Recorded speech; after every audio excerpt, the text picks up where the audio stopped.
What's up YouTube? It's JP Panther back with a video, and today's video is actually going to be another DC Snyder Cut type video. I feel like we got to talk to you guys about this because, again, Zack Snyder, whether you like him or not, I feel like, it's really important for us to talk about this. This is like a fun discussion type video.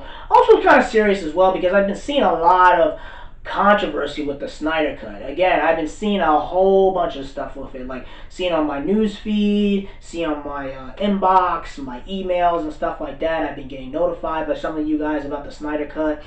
I just feel like we got to talk to you guys about this, and we're about to get into it right now. So the reason why this whole topic video is pretty much is why is the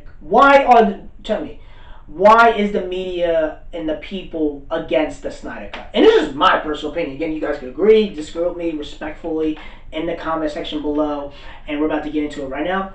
I feel like the reason why the media, and also a lot of other YouTubers, screw it, I'll just call their names out, right? Jody's Corner and Popcorn Planet and Andy and all these other YouTubers, stuff like that. I feel like people like Collider, Vulture, Comic Book Resources, all these other mainstream, like Collider, all these other mainstream, even your John Campias and stuff like that. The reason why I feel like they are salty about the Snyder Cut is because they have been proven wrong. You feel me? I feel like the reason why they are so against it because, again, for the past 2 or 3 years, again, I can't really speak on the Snyder Cut as much about it because I tweeted about it, I sent some things, but I wasn't out there marching in the streets and like paying billboards, but I did want the Snyder Cut to get released. And I even told you guys, yeah, the Snyder Cut, hey, I messed up, blah, blah, blah. I thought it was not going to come out from a business point of view, but I never said I did not want the Snyder Cut to come out. I wanted the Snyder Cut to come out.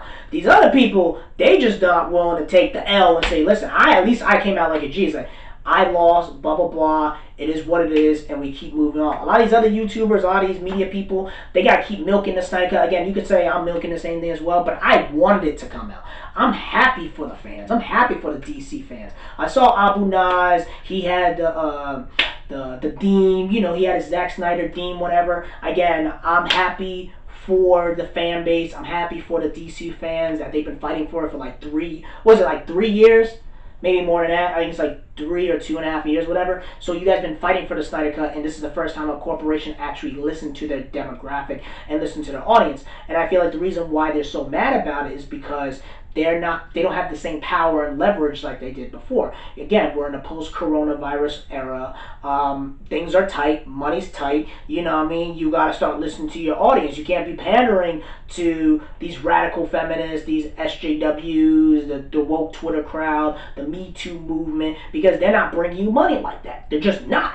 Because if they were, Birds of Prey would have made like $1 billion. Let's just be honest, right? And Birds of Prey flopped. And all these other Terminator, Charlie's Angel, Ghostbusters, Ocean's 8 type movies, they all bombed. So again, you can get away with all that when you're in a good economy. When you're in a recession and it's a freaking Hunger Game type of event, and you're in the corporate America, or you're just in the corporate business in general, AT&T is like, listen, Warner Brothers, you got to cut your bullshit out. And they're like, listen, we gave y'all Birds of Prey. We let Margot Robbie do whatever the hell she wanted, made it radar and all that, and we still lost money. No, it's time for us, AT&T, to take over Warner Brothers. We owned you guys. We bought you guys fair and square. Boom, we're giving them the Zack Snyder Cut. And I'm happy that they're going out with the Zack Snyder Cut. I'm happy that they're giving Zack Snyder $30 million. Probably even more than that. Let's be honest. Let's be honest. It's going to be more than that to fix and to really redo the Snyder Cut, because to release the Snyder Cut is pretty much, let's do the editing, the post-production, let's do this and that, this and that. It just sounds better if you just say, release the Snyder Cut, you feel me? But overall, I just feel like they're so mad because they don't have the same power and leverage. They can't really control the corporations and the Hollywood studios like that, and I feel like Sonic the Hedgehog is one of the things that woke them up. It's like, hey, if we appeal to our audience, our demographic, we will make more money. Exactly. That's what you should have been doing from Jump Street. I don't know why it took a pandemic for y'all to wake up. I can't believe it took Sonic the Hedgehog to take y'all to wake up. Because I feel like if Disney would have done this with Star Wars, they would have made billions, man. They would have made so much money. They would have just said, listen, you normies, you popcorn movie fans, whatever it is, you guys got to go read the EU books before you watch these movies. And the people who have read these books are rewarded when you're watching a movie. So at least, Disney should have been like, we're going to appeal to our audience, appeal to our demographic, we're going to go a different route, we're not going to do a copy and paste, try to make it safe and cookie cutter and stuff like that. We're going to take risk, it's going to be different, and we're letting you normies and you popcorn movie fans and you Raylo shippers and all you other people let you know is that we're appealing to our demographic, we're appealing to our fans. And if we're going to do Knights of Old Republic, we're going to do Knights of Old Republic. Read the books before you watch the movies. And if you don't read the books, you're going to be very disappointed with the movies, but we're still appealing to our hardcore based demographic.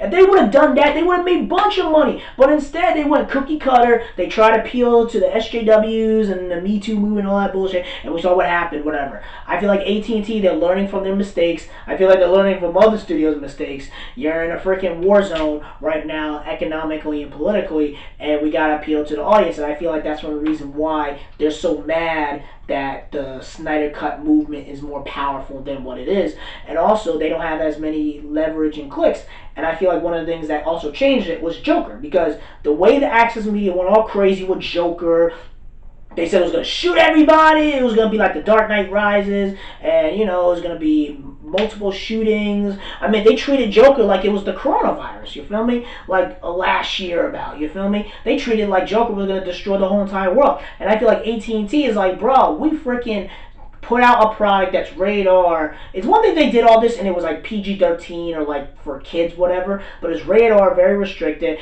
and the media lost their freaking minds and transformed it into something that wasn't what it is. You had freaking cops and freaking movie theaters and SWAT teams and stuff like that in New York City, around the country, man, over this Joker movie, you feel me? It's ridiculous, and you can see why it made $1 billion, and I feel like that was the last straw of like, listen, the media, go fuck yourself, because you guys are making us lose money over your dumb shit that you have done.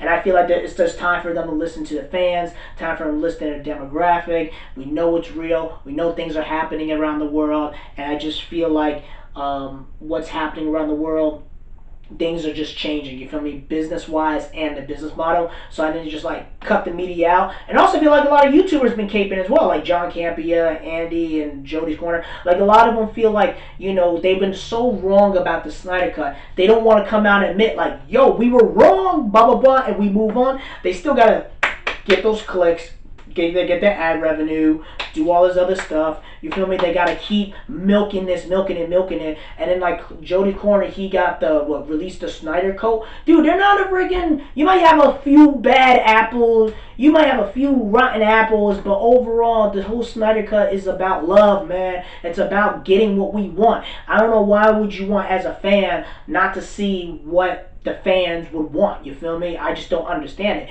I feel like you've been banking on this whole, this ain't no Snyder Cut, it doesn't exist and stuff like that. Now that it's real, you have taken the L and you look stupid, and if you keep fighting about it, blah, blah, blah, it makes you even look more stupid. And also saw the whole video about with Jody Corner, whatever. He was saying that he compared Warner Brothers and AT&T as like slavery, stuff like that. Bro, get the fuck out of here. You know it's real like that.